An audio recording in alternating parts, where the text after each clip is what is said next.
city and in the territory on west, there's just one way to handle the killers and the spoilers, and that's with a U.S. Marshal and the smell of Gunsmoke.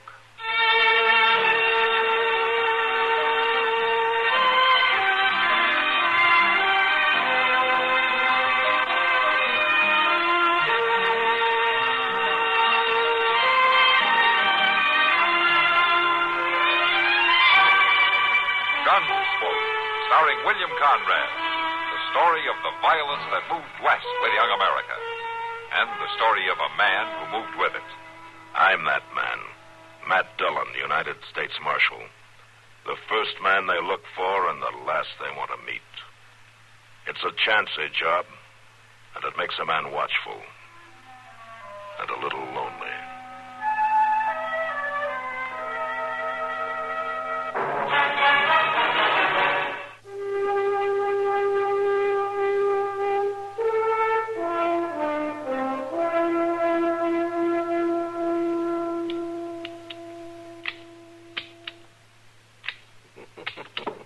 Well, you must have rode out of the war with this gun, mister. I'd thank you just to tell me if you could fix it. You fought for the rebels, didn't you? I'm proud I fought on the side of honor. Yeah, sure. I can always tell by the gun. A piece like this, that's a copy of a Navy Colt. About all you rebels could get sometimes. Can you fix it? Can you put it in firing shape? No, this is a very old gun. If you can't fix it, hand it back. I've not time to wait. No, hold on your horses, mister. I can fix it all right. Well, when can I have it? I could even fix this so that it will fire metal cartridges. You could even use 38. All right, just so it'll work. But I don't see no sense to it. How long will it take? No, there is no sense to it, mister. You are wearing a much better gun right now. There's nothing can beat those new Colt Peacemaker. I have a special job for this gun. Well, it can't be nothing that the new 45 can do. This gun missed its chance once. I'm going to see it doesn't miss it again. I'm not sure I know what you mean, mister. You just fix the gun. When it's in firing shape, bring it to me at the Dodge House.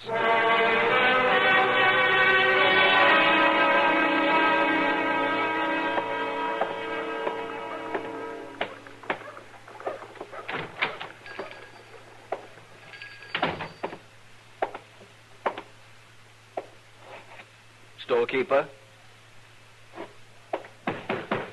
Storekeeper? Just a minute, mister. I'm not accustomed to being kept waiting. I said just a minute. I don't see how you can keep your business going if you're not here to wait on customers. Well, now, no use getting riled, mister.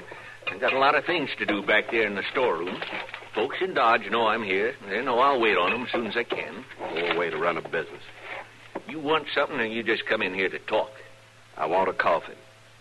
Oh, well, I'm sorry about that, mister. I don't require sympathy, just a coffin. Well, all right. How much do you want to pay? I don't care how much I pay. I want the right one. Well, I don't carry many fine caskets, mister.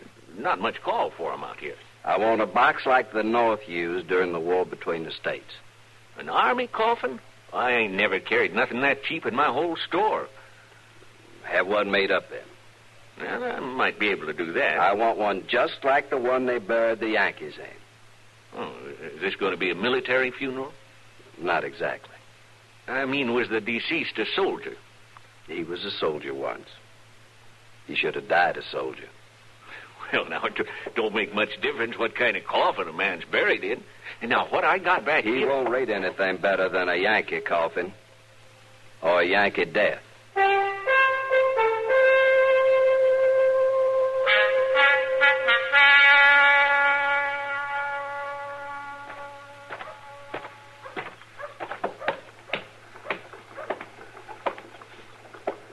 Sir?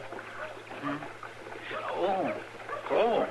My name is Yancey Groat. I'd like some information. Why, sure, Mr. Groat. Be glad to tell you just about anything you might like to know. My name's Chester Proudfoot. I want to bury him. Oh, my gracious, Mr. Groat. That's a shame. And I want a preacher to read the service. Sure you do. It's only fitting. It's a funny thing, though. What? Well, I can't recollect anybody around these parts who's died recent. That doesn't matter. Well, now, Mr. Groat, begging your pardon, but it might matter a good deal. All I want is the name of a man to read the service. Well, now, that's just it. Some folks would want one kind of a burying, and some folks would want another. Folks around here who call for a preacher seem to like to be spoke over or sung over. Just give me a name. They either like a lot of words telling what a fine fellow there was, or they like to be sung away gentle-like. Is the body here in Dodge? Not yet. Oh, being freighted in, is he? No. He's riding in.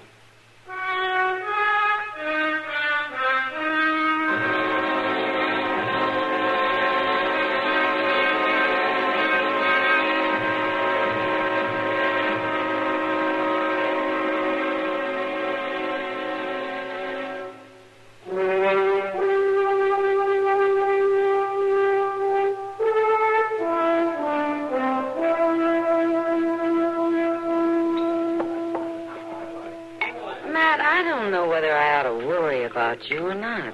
What? Well, you're almost beginning to live like a normal man for a change. Oh, how's that? Well, you've been staying around town, not riding off all over the countryside. You've even taken time to eat most of your meals sitting at the table. Yeah, and I've let out a notch in my belt, too. You look fine, Matt. Oh, thank you, Kitty, but just so it doesn't go too far. What do you mean? That'd be a fine thing if I got up one morning and couldn't buckle my gun on, wouldn't it? Be all right with me. Kitty, it's because it's been quiet lately. There you are, Mr. Dillon. I declare I've been looking all I knew it for couldn't you. last. What is it, Chester? Excuse me, Miss Kitty. Sure, Chester. Well, Mr. Dillon, it ain't exactly trouble. It's more amusing like. No, what's the story? Well, I guess it ain't a story exactly neither. Well, for heaven's sakes, Chester, say it out, whatever it is. Well, it's about that fella I met out on the street. What fella, Chester? Name of Groat, I think it was. Yancey Groat? Why, yes, ma'am. You know him, Miss Kitty? I've heard about him. Well, I tell you, it was real comical. He come up to me.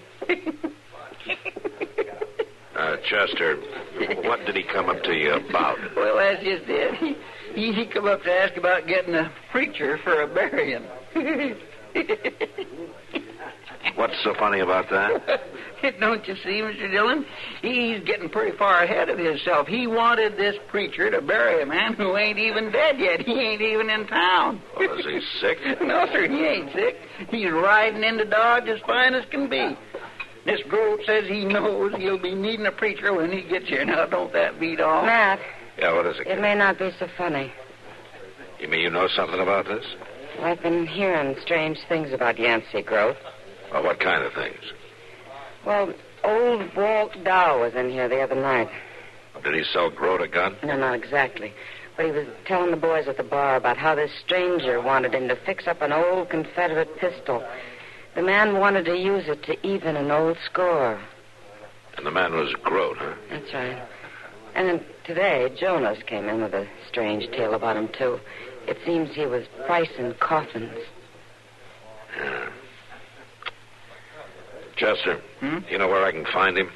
Well, he's over at the Dodge House, Mr. Dillon. He told me to have the preacher come there. Well, I think maybe I better get over there first.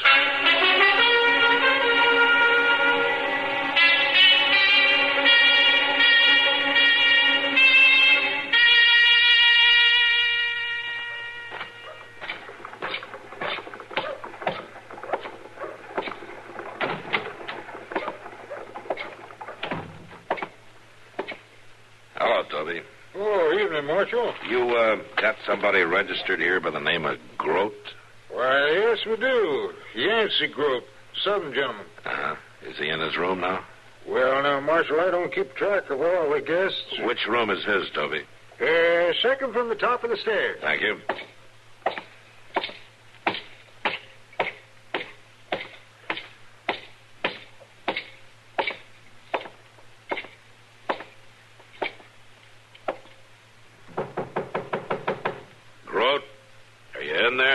Who is it? It's Matt Dillon, U.S. Marshal. Open up. Come in, Marshal. Come in. Thank you. Let me get those rags off that chair so you can sit down. No, never mind. It's all right. I've been polishing my gun. Oh? Is that the one that Walt Dow fixed up for you? You know about that? Well, half of Dodge knows about it. The old man talks a lot. You have to admit, though, it was no ordinary job. Fixing an old, worn-out gun. No, I suppose not. Dow does nice work. You care to take a look at it here, Marshal? Got the action nice and easy.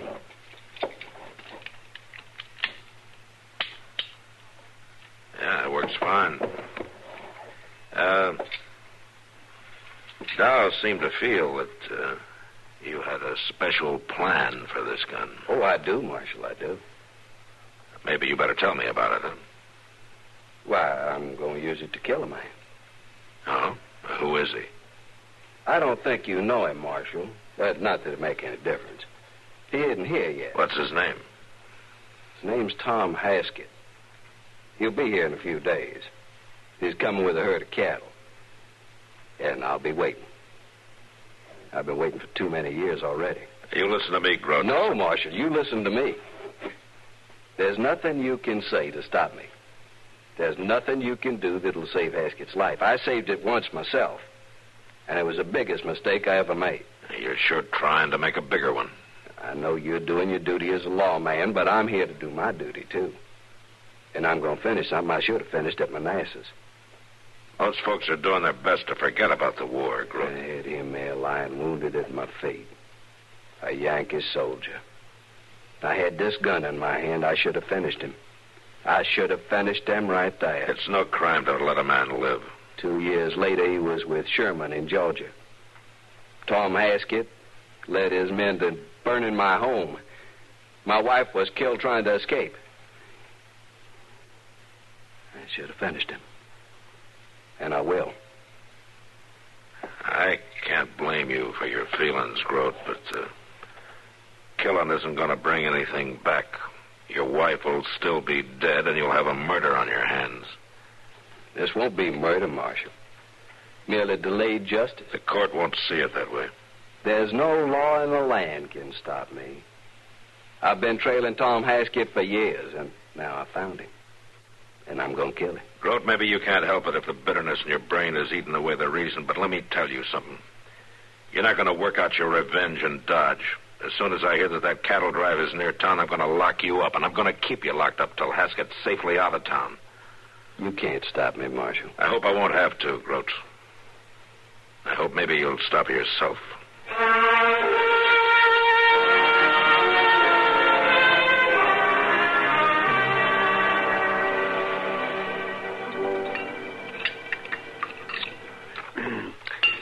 You know, Matt, it isn't the grudge that's causing the trouble. Oh, what do you mean, Doc? Well, lots of folks carry grudges. And some of them never get rid of them as long as they live. Well, Yancey Groat's sure never going to get rid of his. I know.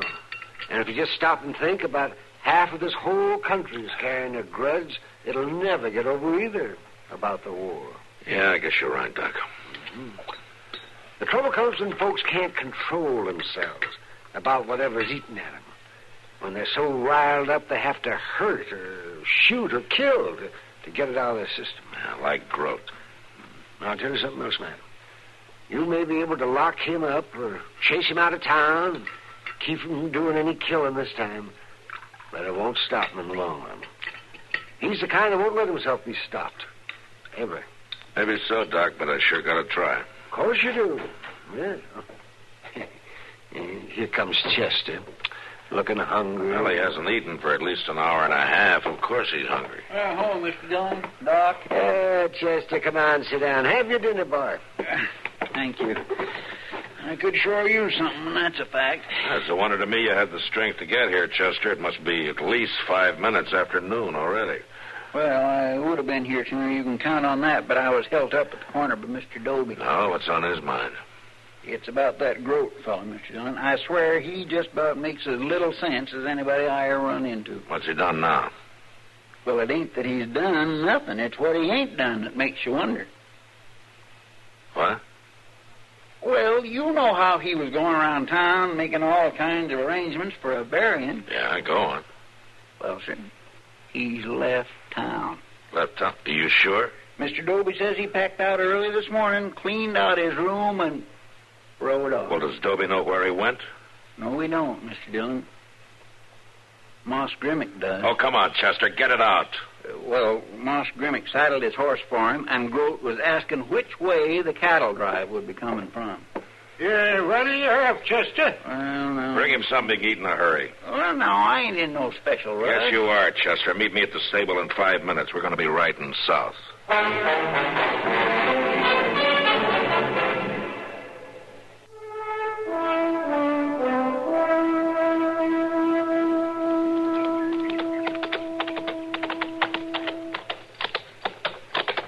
You the cook for this outfit, mister? But I ain't no painted lady. Could I have a few words with you? We don't need no more hands on this drive, fella. We're almost to Dodge. I don't want a job. I just want some information. All right. You ask the questions, but I ain't promising no answers. Fair enough. Can I tie my horse here? Sure. Just keep him out of the beans. I'm looking for a man named Tom Haskett. Oh? I heard he was with your outfit. Is that a fact?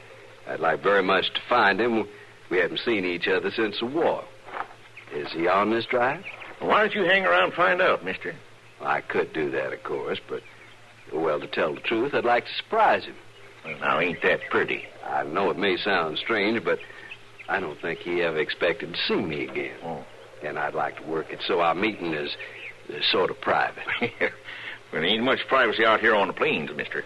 Well, you could help me if you would. Well, what do you want me to do? Over at that creek bed where those bushes are, I thought I might wait for him over there, and then you could send him over when he gets back to camp. Well, now, why should I? I'd be glad to supply a little something to wash the dust down your throat. Oh? Drinking whiskey? Drinking whiskey. It's in my saddlebag. Okay, mister. And it don't make much sense to me, but I'll speak to Haskett when he comes in for his supper. I'll be waiting. It's been a long time.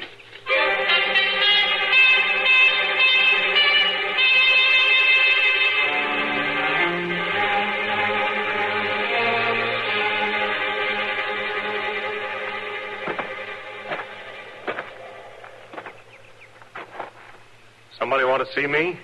You Tom Haskett? Yeah, I'm Haskett. Over here. What's on your mind, mister? Cook said you wanted to see me.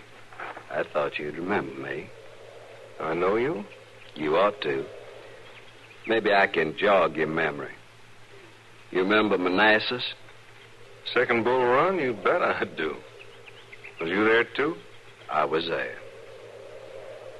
You sound like a Reb. I was a Confederate cavalryman. Hey, hold on a minute. You remember a stream bed just about like this, and you lying there wounded, firing as we advanced? And my gun jammed, and you could have picked me off easy, but you didn't? You're Groat. That's right, Haskett. Yancey Groat. Well, I'll be dogged. Didn't figure on seeing me again, did you? No, for a fact I didn't, but I'm right glad to meet with you. I'm proud of the chance to shake your hand. That's not why I came here. You want me to do something for you? Need money or a job? Be proud to do anything I can. That won't be necessary.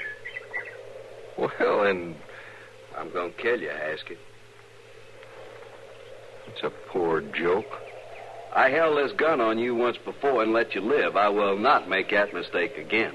You must be crazy. Maybe. Maybe a man goes crazy thinking about his house burning down, his wife dying, and the man who did it. Oh, sure. Sure, it's a terrible thing. What's it got to do with me? You can stand there with the memory of that fire showing in your eyes and ask me a question like that. Well, now, listen a minute. You and your men on that march with Sherman, burning, looting, harming innocent You women. mean down in Georgia? I mean just outside Atlanta. Well, now, listen to me, Groat. Now, I was never in Georgia in my life. Not before the war, not during, not after. That's not what your sergeant said, Haskett. My sergeant? He identified you all right. Lieutenant Tom Haskett, he said. That's you, ain't it? Well, sure, that's me, but I'm not the one you're after. Listen, man, I can prove it.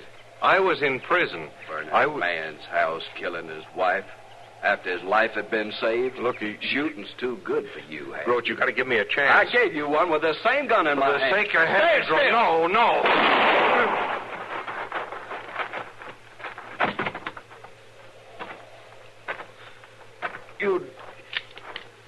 You didn't have... Groat. You're too late, Marshal. I said drop it.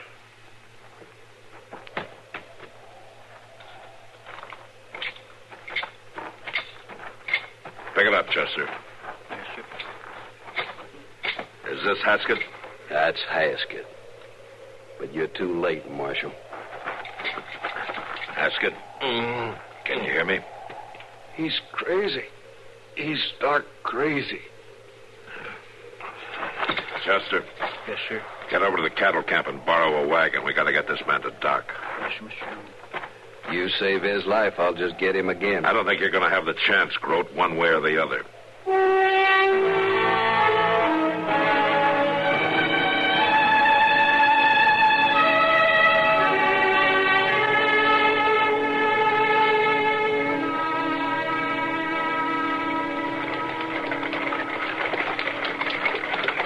Hold up, Chester. There's Doc across the street. Yes, sir. Whoa. Hey, Doc.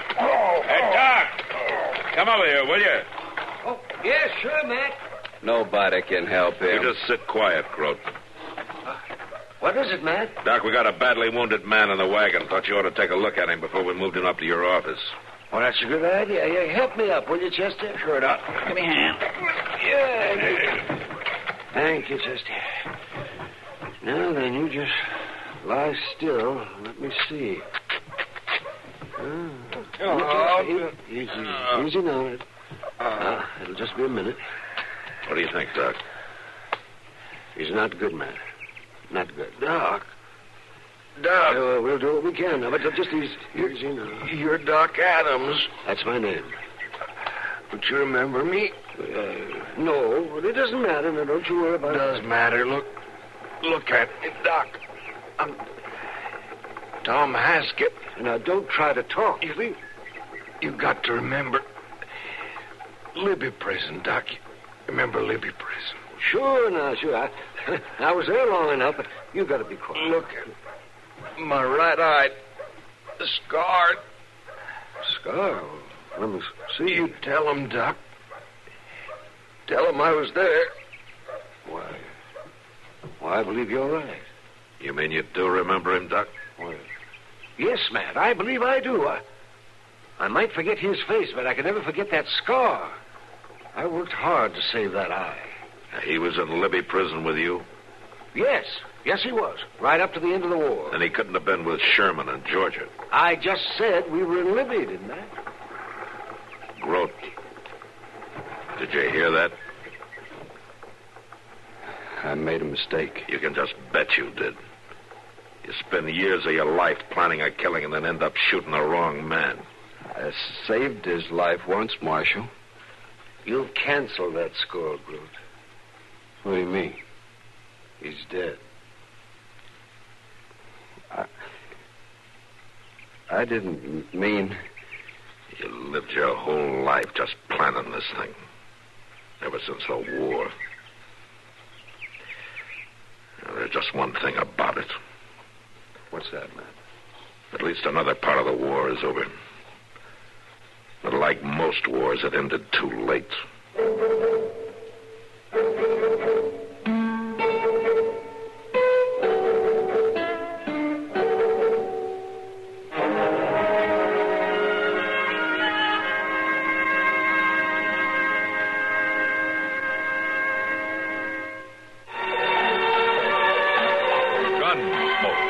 Produced and directed by Norman Macdonnell, stars William Conrad as Matt Dillon, U.S. Marshal.